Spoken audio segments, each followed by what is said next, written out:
Welcome to RJ classes. और आज जो हम लोग पढ़ने वाले that is the measurement of electrical energy. तो electrical power and household circuit जो चैप्टर है वहाँ से हम लोग ये सीखने वाले हैं। अब सपोज करो आप इलेक्ट्रिकल एनर्जी किसी भी सर्किट के अंदर से कितना इलेक्ट्रिकल एनर्जी कंज्यूम हुआ इस बात को सीखेंगे। सपोज करो मेरे पास एक कंडक्टर है, कंडक्टर ये हमने ले लिया और कंडक्टर ये हमने ले लिया। यहाँ पे ऑब्वियसली पॉजिटिव नेगेटिव जो भी चार्ज है, यहाँ पे मेरे पास पोटेंशियल डिफरेंस कितने का है, 1 वोल्ट का मेरे पास पोटेंशियल डिफरेंस है। चार्ज जो मेरे पास है कितने का, सपोज करो हमने 1 कूलम का चार्ज यहाँ से सपोज करो फ्लो कर रहा है 1 कूलम का। और सपोज करो क्या होता है, मेरे पास 1 कूलम का चार्ज फ्लो कर रहा है, चार्ज को हम लोग Q से डिनोट करेंगे। पोटेंशियल डिफरेंस 1 वोल्ट है, हम V से डिनोट करेंगे। और सपोज करो मेरे पास एक चार्ज को 1 कूलम्ब के चार्ज को मेरे पास कंडक्टर के एक पॉइंट से हमको दूसरे पॉइंट तक ले जाना है। तो आप बोलोगे सर अगर कंडक्टर के एक पॉइंट से दूसरे पॉइंट तक अगर हमको चार्ज को ले जाना है तो ऑब्वियसली चार्ज के पहले मूवमेंट के लिए तो हमको एक पोटेंशियल डिफरेंस चाहिए। तो हमने पोटेंशियल डिफरेंस ले लिया 1 वोल्ट का। और हम सपोज करते हैं कि 1 वोल्ट पे हम एक कूलम्ब के चार्ज को हम यहाँ से लेकर क्या करेंगे, कंडक्टर के दूसरे टर्मिनल तक दूसरे किसी भी पॉइंट तक मूव कराएंगे। अब बोलोगे सर अगर आप मूव कराते हैं तो मेरे पास क्या हो जाएगा, वर्क डन होगा, यहाँ पे मेरा एनर्जी स्पेंड होगा, मेरे पास वर्क डन होगा। तो ये जो वर्क डन होगा ये कितना होगा, इस बात को हमको मेजर करना है। तो यहाँ से थोड़ा सा हम लोग पीछे की तरफ आते हैं, हम लोग पोटेंशियल एंड पोटेंशियल डिफरेंस की बात करते हैं, पोटेंशियल एंड पोटेंशियल डिफरेंस की। तो वहाँ आप बोलते थे क्या सर, पोटेंशियल मतलब एक चार्ज को इन्फिनिटी से कंडक्टर के अंदर लाने में जितना मेरा एनर्जी स्पेंड होता था या जो मेरा वर्क डन होता था उसको आप क्या बोलते थे, आप बोलते थे क्या सर, पोटेंशियल डिफरेंस, पोटेंशियल बोलते थे। और एक पॉइंट से दूसरे पॉइंट तक ले जाने में कंडक्टर का जो मेरा एनर्जी या जो मेरा वर्क डन था उसको बोलते थे क्या, पोटेंशियल डिफरेंस। सो उस टर्म के अकॉर्डिंग अगर हम बात करें तो पोटेंशियल इक्वल्स टू क्या हो जाता था, वर्क डन बाय क्या होता था, चार्ज होता था, क्योंकि आप यूनिट चार्ज को ले जा रहे हैं। सो अगर हम यहाँ से अपना एक रिलेशन डिराइव करें तो रिलेशन मेरे पास क्या हो जाएगा, W इक्वल्स टू क्या हो जाएगा, V इंटू क्या हो जाएगा, Q। मतलब work done is equals to the potential difference into charge of the conductor. ये मेरा वर्क डन मेजर हो गया। ये तो मेरा जो सबसे सिंपल इक्वेशन मेरा निकल के आया वो वर्क डन के लिए या एनर्जी स्पेंड के लिए वो क्या निकल के आ गया, V इंटू Q आ गया। लेकिन अगर आप जो सबसे पहला आपको हम करंट के बारे में बताए थे I इक्वल्स टू, आप अगर देखोगे वहां पे तो I इक्वल्स टू हमने बताया था Q बाई टी। मतलब करंट का डेफिनेशन ही वही था कि flow of charge per unit time through a conductor is said to be the current.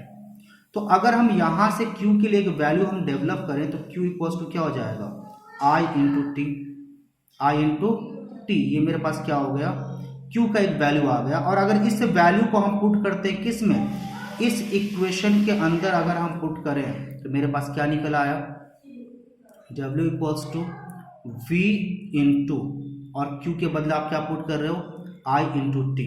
तो आप पुट कर दो, V के बदले हमने Q के बदले हमने पुट कर दिया क्या, I टी। तो यहाँ से मेरे पास वो निकला। सो W इक्वल्स टू क्या हो जाएगा, V I टी। ये मेरे क्या हो जाएगा, स्टैंडर्ड फॉर्म में आ गया मेरे पास, in term of current, in term of potential difference, in term of time. ये मेरे पास वर्क डन मेजर करने का अपने पास एक फॉर्मूला निकल के आ गया।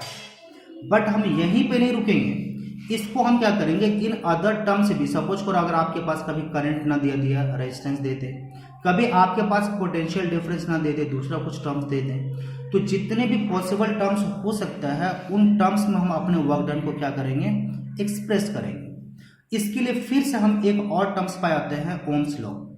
ओम्स लॉ फिर से आपको एक बार हम रिकॉल कर देते हैं। ओम्स लॉ क्या था, याद है ना, ओम्स लॉ था कि टेम्परेचर एंड अदर कंडीशन अगर कांस्टेंट है तो किसी भी कंडक्टर के अंदर जो करंट फ्लो करेगा that will be the directly proportional to the potential difference, that is the V proportional to I and V equals to IR। It was the Ohm's law. ये आपने ओम्स लॉ है, ये आपको previous video में आपको सिखाया भी गया था। अब यहाँ से देखो मेरे पास वैल्यू आ गया V इक्वल्स टू IR, या अगर हमको I की वैल्यू निकालनी हो तो क्या हो जाएगा, ये हो जाएगा V बाय R। ये मेरे पास दो वैल्यू निकल आया। एक वैल्यू मेरे पास v के टर्म में है और एक वैल्यू मेरे पास i के टर्म में है।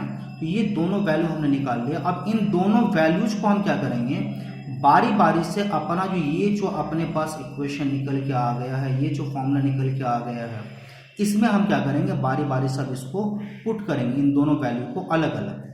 तो अगर हम पहली बार अगर v का वैल्यू पुट करें वहाँ पे, तो हम देखेंगे कि क्या मेरे पास वहाँ पे निकल के आता है। तो वहाँ आप देखोगे क्या, सो w इक्वल्स टू क्या आ जाएगा, v के बदले आपको क्या पुट करना है, आई आर, आप पुट कर दीजिए आई आर, और इनटू पहले से मेरे पास क्या है, आई टी आपके पास है। सो आपके पास क्या निकल आ गया, आई square R T.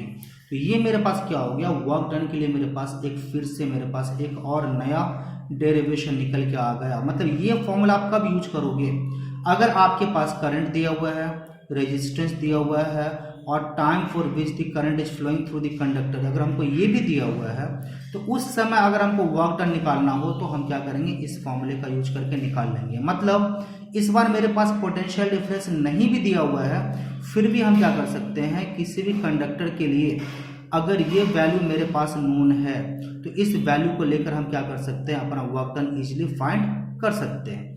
In the same manner अगर हमको इसी फॉर्मूला में अगर हमको अब इस बार क्या होगा, आई की वैल्यू पुट करनी हो, मतलब सपोज करो अगर मेरे पास कभी करंट ना दिया हो और बाकी जो वैल्यूज हैं वो कांस्टेंट वैल्यू अगर हमको दिया हुआ है, फिर अगर आपसे बोला जाए कि अब आप वर्क डन फाइंड करके दो, तो फिर चलो देख लेते हैं। सो W इक्वल्स टू क्या फॉर्मूला आपके पास है, V आई टी, हमने I के बदले क्या पुट करना है, V बाई आर पुट करनी है। तो जो है हम पहले पुट कर लिया, V पुट कर लिया इनटू, अब I के बदले क्या पुट करना है, I के बदले V बाई आर पुट करनी है। सो हमने V बाई आर पुट कर दिया और इनटू जो मेरे पास T था उसके लिए तो कुछ नहीं करनी है, जो जैसा था हमने वैसा ही पुट कर देना है। तो अब यहाँ से अगर आप देखोगे तो आपके पास एक फिर से डेरिवेशन निकल आया, W equals to V square R by R into T. ये आपके पास क्या हो गया, एक डेरिवेशन निकल आया। अब बोलोगे सर अगर हमको करंट नहीं भी दिया हुआ है तो पोटेंशियल डिफरेंस, रेजिस्टेंस और टाइम को लेकर मेरे पास वर्क डन के लिए मेरे पास एक और फॉर्मूला निकल चुका है। तो अब मतलब पूरा मिला के अगर हम शुरू से देखें तो वर्क डन के लिए मेरे पास कुछ फाइनली अगर मैं लिखूं तो वर्क डन के लिए मेरे पास कितने डेरिवेशन निकल चुके हैं, तो आप बताओगे कि वर्क डन के लिए मेरे पास काफ़ी सारे डेरिवेशन निकल चुके हैं। और ये डेरिवेशन अलग अलग कंडीशंस पे, अलग अलग रिक्वायरमेंट के अकॉर्डिंग आप यूज करोगे। फिर से मैं एक बार आपको रिवाइज कर दूंगा कि कब क्या क्या आप यूज करने वाले हो, कौन से फॉर्मूला यूज करने वाले हो। सो अगर आप वर्क डन के लिए अगर आप बात करो तो वर्क डन के लिए जो सबसे पहला मेरे पास डेरिवेशन निकल चुका है, आप देखोगे सर V इंटू क्यू, चलिए यहाँ से हम लिख लेते हैं।